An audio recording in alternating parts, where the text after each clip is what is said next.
Vamos a conversar en primer término con la embajadora de la Unión Europea en el Perú, doña Irene Orenz, sobre varios temas, pero sobre todo expresarle en primer lugar el gusto de tenerla con nosotros, embajadora.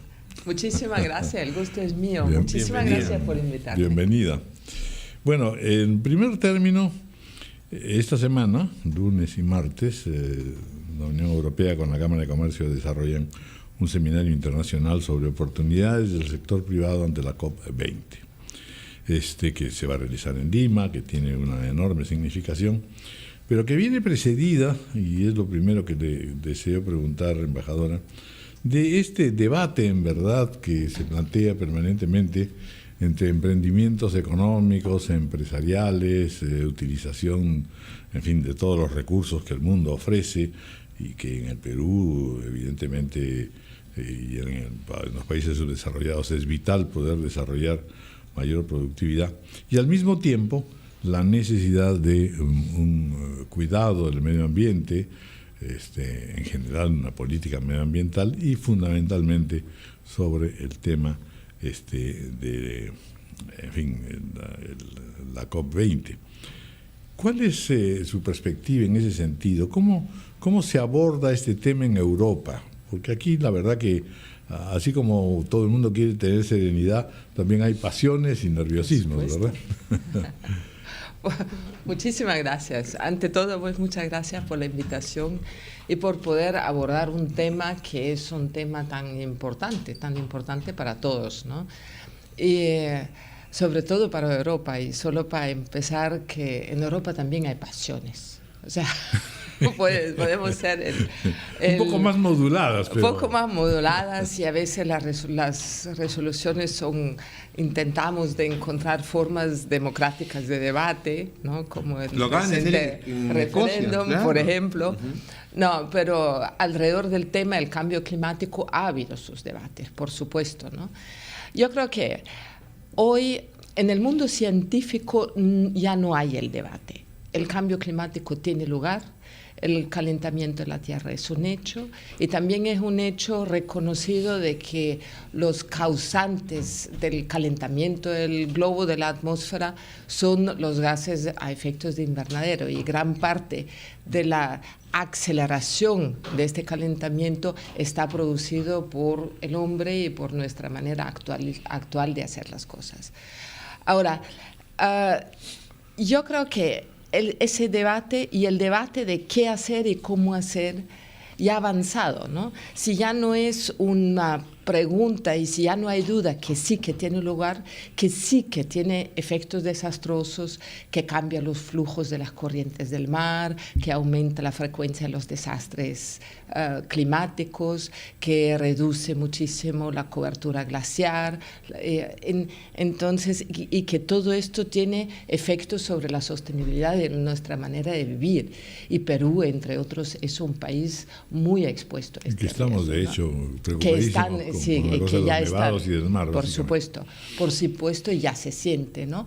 Entonces la necesidad de hacer algo, y es un hecho, y yo creo que es un hecho, es indiscutido, y que estos cambios también incluyen, o sea, suponen mucho riesgo para las empresas, ¿no? Una empresa invierte. Ahí surge la idea, pues, por supuesto, de poder tener más o menos una política internacional de compromiso mundial, que ya ha tenido sus varios desarrollos, pero ha surgido la otra idea que me parece muy interesante, que es la nueva economía climática. Claro, a eso iba a venir. La buena noticia es que hoy ya sabemos que se puede hacer de manera distinta. Uno, hay mucho avance tecnológico, de ecoeficiencia, hay muchas maneras ya de producir energías sostenibles, y esas maneras de producir energías sostenibles se han abaratado mucho en sus costos, ¿no? Entonces, ya tenemos muchos ejemplos de que es posible ser rentable, es posible que una economía crezca al mismo tiempo que pueda reducir sus emisiones. En Europa hemos logrado tener desde el 1990 un 18% menos de emisiones de gas a efectos de invernadero, todo creciendo en 45%, siempre relacionado al año 90. Pero también o sea, si ustedes nos han preguntado al inicio por qué nos metemos a este debate, por qué lo defendemos y por qué hemos empujado políticas verdes, digamos, es porque el 90% de los europeos aprueba y lo quiere que lo hagamos, ¿no? Entonces, más del 80% de las empresas europeas han incluido el tema del cambio climático, la ecoeficiencia en sus estrategias productivas y han seguido creciendo. Y yo creo que la buena noticia es que no hay empresa, o sea, no se conoce ejemplo de empresas que han decidido go green y han fracasado económicamente. Y lo mismo cuenta para las ciudades, porque las ciudades es el otro tema importante. Las ciudades, hoy hay 70% de la humanidad vive en ciudades y se proyecta que sean más. Entonces las ciudades son grandes consumidores de energía, grandes consumidores de agua y grandes productores de gases. Entonces, de polución. De polución y de emisión, de emisiones, ¿no? Entonces hay... y se han impulsado ahora políticas a nivel subregional y a nivel de ciudades que sí han reformado el transporte, han reformado el uso del agua, donde han hecho crecer las áreas verdes, se ha impulsado un modo de construcción ecoeficiente. Y de manera que las ciudades ahora han logrado reducir drásticamente sus emisiones. Pero eso supone en realidad una política sostenida y que va más allá que de cada turno gubernamental, ¿no es cierto? Por supuesto, sí. Lineamientos generales, que son los que, de alguna manera, todavía siguen siendo dificultades en América Latina, porque los gobiernos son un poco variables, mudables, sorprendentes, ¿no? Sí, por supuesto. Pero por eso es muy importante lo de los compromisos internacionales. Va a haber ahora ya una cita en Nueva York, en fin. También allí estamos un poco a veces acostumbrados a decir, bueno, son muchas las reuniones mundiales, pero traduciéndolas en acciones a veces no se cumple mucho, simplemente es la fotografía.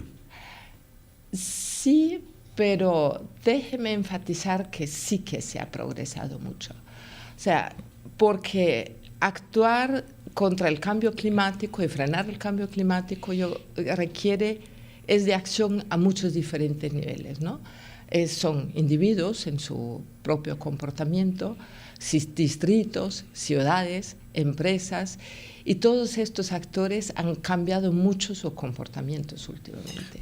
Y se ha hecho mucho. Ahora, perdón que siga. Ahora, ¿por qué se sigue? Se podría decir, pero si está pasando muchas cosas, ¿por qué se sigue tratando este acuerdo tan complicado, multilateral, ¿no? Por la simple razón porque, uno, el clima es global. O sea, lo que es una cosa muy democrática que no tiene ninguna frontera. Nos atañe a todos. Nos afecta a todos. Pero lo que hace uno nos afecta al otro, ¿no? Pero lo que le quería decir era que el reto mayor, sin embargo, era, además de cambiar la conducta de los individuos, que eso es generar conciencia ciudadana y está muy bien, el reto mayor y el impacto mayor está en la gran industria y el desarrollo industrial de los países. Y quienes todavía no se ponen de acuerdo y no van a aceptar fácilmente reducir drásticamente sus emisiones son aquellos países, China, la India, Brasil, que todavía no alcanzan su pleno desarrollo industrial y reclaman también poder hacerlo antes de disminuir drásticamente la emisión de gases que genera la industria. Otros países, Europa por ejemplo, ya alcanzaron el gran desarrollo industrial y por eso dicen están en mejor condición o capacidad de reducir y adaptarse más fácilmente, ¿no? Pero yo creo que es un punto muy importante el debate. Y que en parte sí se ha superado. Es de tomar reducción de emisiones como un opuesto al crecimiento. Entonces, la tecnología está tan avanzada y se sabe tanto que se puede crecer y crecer de manera sostenible. Entonces, ya que un país como el Perú... ¿Pero los chinos lo han entendido? Los chinos lo están entendiendo. Bueno, sí, tienen los chinos, la amenaza los Pekín chinos, se ha vuelto un infierno, ¿no? Eso, iba a decir, China tiene tantos problemas medioambientales que China hoy por la primera vez se inscribe a ese debate. Y sabemos, o sea, y por primera vez China, India y tanto Brasil también están pensando en cómo flexionar su curva de emisiones y cómo redirigir también sus inversiones de una manera sostenible. Y quería decir una cosa, que en el Perú hay tantas cosas que hacer. El Perú tiene una brecha de inversiones tan fuerte todavía en infraestructura, en facilitar la vida a la gente, en las posibilidades del entorno de inversiones. Es una oportunidad también, porque es una oportunidad que desde hoy incluir todo lo que se sabe y tomar las buenas opciones tecnológicas. Entonces yo creo que entrar o estar hoy en la vía de desarrollo también es la oportunidad de poder hacerla bien de una sola vez. Siempre ha habido la ilusión del desarrollo alternativo, ¿no es cierto? Y sobre todo, en verdad, en este caso, como usted lo menciona, en el caso del Perú, en algunos casos empezamos recién a abordar algunos de los problemas, crecimiento de las ciudades y tal. Pero allí vamos a entrar también un poco a la cooperación internacional, cuando apoyará la tecnología, la ciencia de los países avanzados a nosotros. Vamos a hacer una pausa, 8:20, y por supuesto, de todas maneras, vamos a hablar de la visa Schengen y también, naturalmente, del referéndum en Escocia, que también ha tenido y tiene una enorme significación para varios países, partiendo de una realidad que es universal, es decir, que todos nuestros países han formado parte de imperios y por lo tanto en algunos momentos han habido no solamente ilusiones, sino realizaciones autonomistas, y que eso Austria, donde viene usted, bien lo conoce. Yo recuerdo el imperio austrohúngaro, por ejemplo. Bueno, hacemos una pausa. Bueno, la verdad el tiempo nos va ganando, embajadora, pero en concreto, en estas concertaciones mundiales, sin duda, así como hay la responsabilidad de poder orientar el desarrollo en los países en avance, de acuerdo a ciertos principios ya ecológicos y de defensa del medio ambiente, al mismo tiempo también los países avanzados, que tienen mucho más desarrollo científico y tecnológico, y además una fuerza financiera, podrían de alguna manera destinar un apoyo a estos países emergentes, y que eso formaría parte también de la política contemporánea. ¿Cómo ve usted el asunto? De hecho, el financiamiento del clima es parte de las negociaciones, ¿no? Las negociaciones tienen muchos diferentes capítulos, el financiamiento es uno, y la presidencia peruana le ha dado prioridad a este asunto. Se ha creado el Fondo Verde, ¿no? el Fondo Internacional Verde, y de hecho el gobierno de Alemania ya ha anunciado su pledge para este fondo. Los demás gobiernos europeos también lo van a hacer, y como Unión Europea también lo vamos a hacer. Y o sea, se está invirtiendo, y además no es una cosa que inicia, sino es una cosa que ya está en curso. Aquí en el Perú, tanto la Unión Europea como todos los países europeos están comprometidos en diferentes proyectos y programas de apoyo a eficiencia energética. Están los bonos de carbono. Etcétera. Están los bonos de carbono. Están. Bueno, los bonos de carbono han sido una cosa muy discutida porque permiten a empresas grandes o países emisores de canjear sus emisiones. Sin embargo, los mercados no han funcionado tanto como uno hubiera querido, ¿no?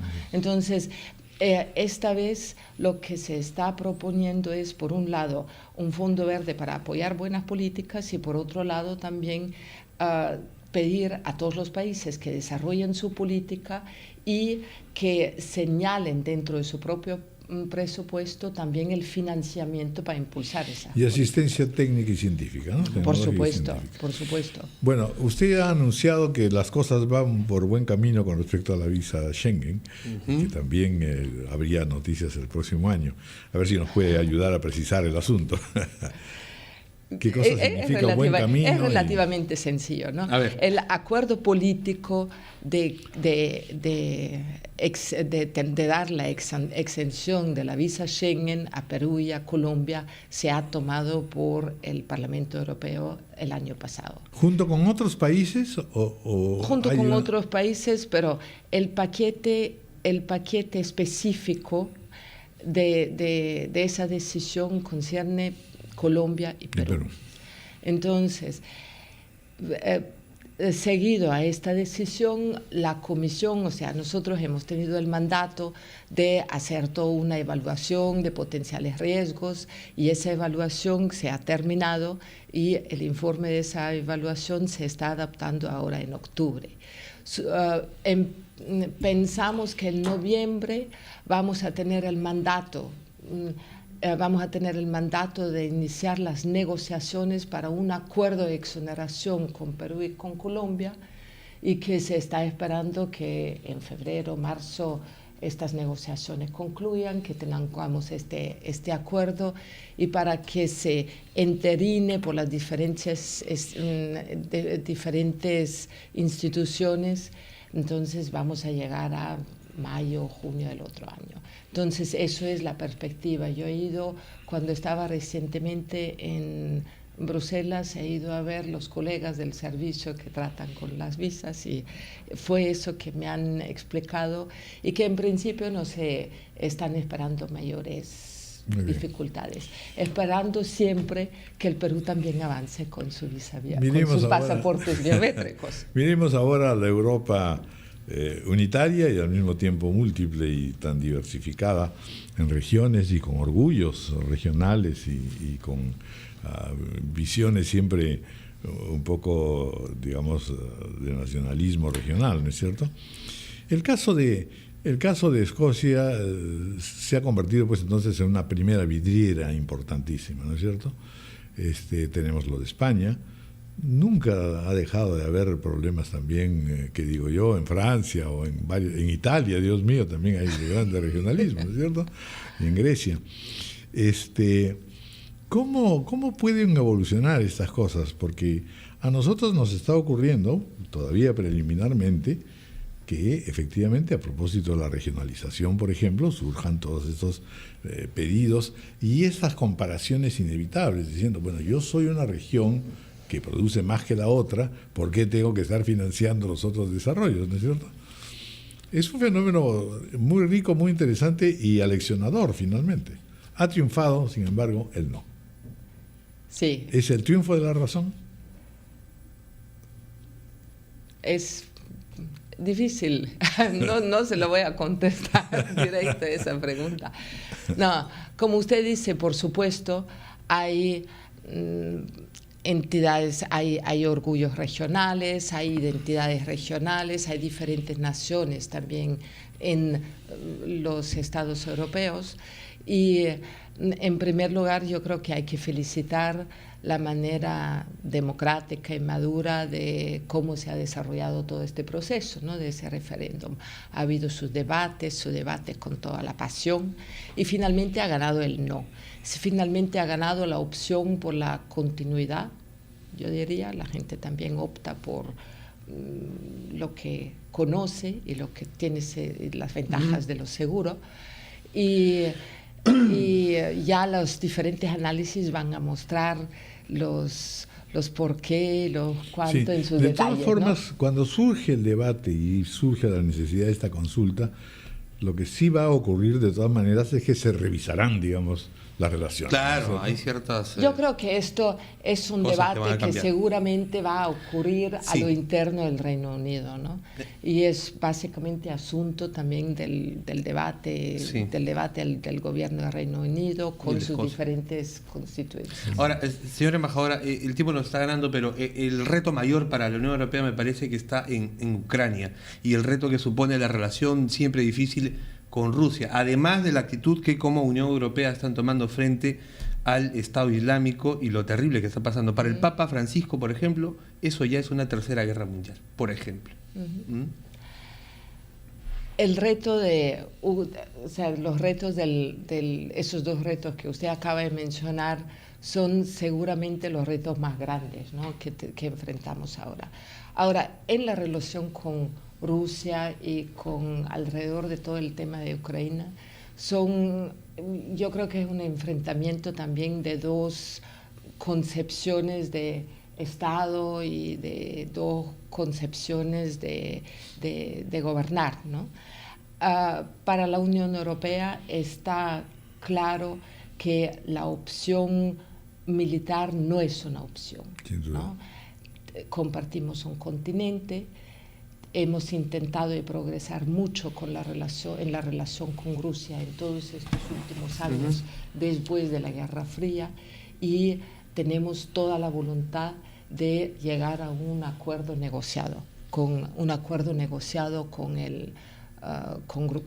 Rusia, y la Unión Europea está promoviendo y está mediando la discusión entre Ucrania y Rusia para llegar a un acuerdo mediado, ¿no? Muy bien. Bueno, embajadora, un gran gusto haberlo tenido. Hemos tenido ocasión de conversar. Podríamos ocuparnos mucho más largo rato. Mucho más, sí. Me están haciendo preguntas tan complejas que necesitaría mucho más tiempo. Pero la verdad que sus respuestas son brillantes. Y bueno, además muchísimas gracias. Así que muy bien. Gracias, Irene Orgas.